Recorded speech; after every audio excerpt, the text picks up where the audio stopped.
জন সিনাকে ২০২৫ সালে এসেও যে এরকম বু শুনতে হবে তা কিন্তু আমরা মোটেও ভাবি নাই। যেহেতু জন সিনা হিল টার্ন করেছে, তো কিছু দর্শক তো তার কাছ থেকে মুখ ফিরিয়ে নিবেই। কিন্তু আমরা ফিরিয়ে নিচ্ছি না জন সিনার কাছ থেকে। আমরা জন সিনার ফ্যান ছিলাম, এখনও জন সিনার ফ্যান আছি। আমরা যেকোনো মুহূর্তে চাই জন সিনাকে ১৭ বারের জন্য চ্যাম্পিয়ন হিসেবে দেখতে। তো আজকে রয়্যাল এপিসোডটি হয়েছিল বেলজিয়াম থেকে। তো আমরা রয়্যাল কিক অফে দেখতে পাই জন সিনা এবং কি কোডি রোডসকে। জন সিনা এবং কোডি রোডসের কিছু প্রোমো দেখতে পাই আমরা রাসেলমেনিয়া 41 এর উপলক্ষে। কিন্তু সেখানে একটি দুঃখজনক বিষয় হলো ক্রাউডের সকল দর্শকরা কিন্তু জন সিনাকে বু করতে শুরু করে। তো জন সিনার এরকম চেহারা দেখে আমার মোটেও ভালো লাগে নাই। তো যাই হোক, আজকে আমরা দেখতে পেলাম জন সিনার থিম সং কিন্তু আগেরটাই ছিল এবং কি জন সিনা কিন্তু নিউ টি শার্টে চলে এসেছে এবং কি ভিডিও স্ক্রিনে আমরা নতুন ধরনের ভিডিও ফুটেজ দেখতে পাই ফেয়ারওয়েল ট্যুর নামে। আজকে রয়্যাল মেইন ইভেন্টে আমরা দেখতে পেয়েছিলাম ব্রন ব্রেকার ভার্সেস ফিন বেলারের মধ্যে আইসি টাইটেলের জন্য একটি চ্যাম্পিয়নশিপ ম্যাচ। তো যে ম্যাচটিতে ব্রন ব্রেকার কিন্তু খুব সহজে ফিন বেলারকে হারিয়ে দিতে সক্ষম হয়েছে। তো যাই হোক, ফিন বেলার কিন্তু আজকে ম্যাচটিতে একটি ভালো ম্যাচ খেলতে সক্ষম হয়েছে। তার পরবর্তীতে আমরা দেখতে পেয়েছি প্যান্টটা কিন্তু এসে যায় ব্রন ব্রেকারের সামনে এবং কি সে ব্রন ব্রেকারকে চ্যালেঞ্জ জানিয়ে দেয় রেসলমেনিয়া 41 এর জন্য ব্রন ব্রেকার ভার্সেস প্যান্টের মধ্যে। তো দেখে মনে হচ্ছে ব্রন ব্রেকার সেটা সাদরে গ্রহণ করবে এবং কি রেসলমেনিয়া 41 আমরা ব্রন ব্রেকার ভার্সেস প্যান্টের মধ্যে একটি আইসি টাইটেলের জন্য ম্যাচ দেখতে চলবো।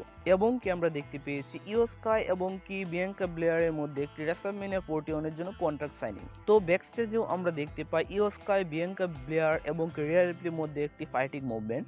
তো যাই হোক, রিয়া রিপ্লি কিন্তু যেভাবে ইচ্ছা সেভাবে বা যে কোনো মূল্যে রেসলমেনিয়া 41 এমএসটিতে ইনভলভ হয়ে যাবে। তো ইও স্কাই এবং কি বিয়াঙ্কা ব্লেয়ার দুজনেই কন্ট্রাক্ট সাইনিং করেছে, কিন্তু সেই মুহূর্তে আমরা দেখতে পাই চলে আসে রিয়া রিপ্লি এসে সেখানে কন্ট্রাক্ট সাইনিং করতে থাকে। যেহেতু সে এই ম্যাচে নেই, তবু সে কন্ট্রাক্ট সাইন করতে থাকে এবং কি সে জানায় সে রেসলমেনিয়া 41 এই ম্যাচে কম্পিট করতে চায়।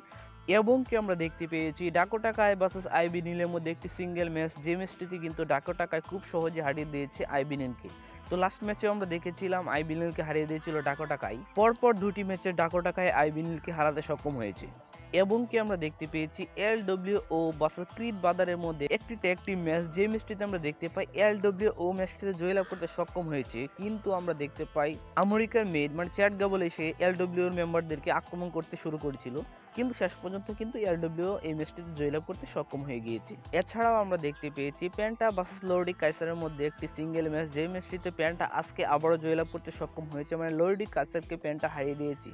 এবং কি আমরা দেখতে পেয়েছি জে উসো ভার্সেস অস্টিন থিওরির মধ্যে একটি সিঙ্গেল ম্যাচ, যে ম্যাচটিতে জে উসো অস্টিন থিওরিকে মাত্র 29 সেকেন্ডে হারিয়ে দিয়েছে জে উসো। এবং কি পরপর আমরা দেখতে পাই গুন্তার চলে আসে জে উসোকে অ্যাটাক করার জন্য, কিন্তু না, আজকে কিন্তু জে উসোই গুন্তারকে অ্যাটাক করে দিয়েছিল খুব ভালোভাবে।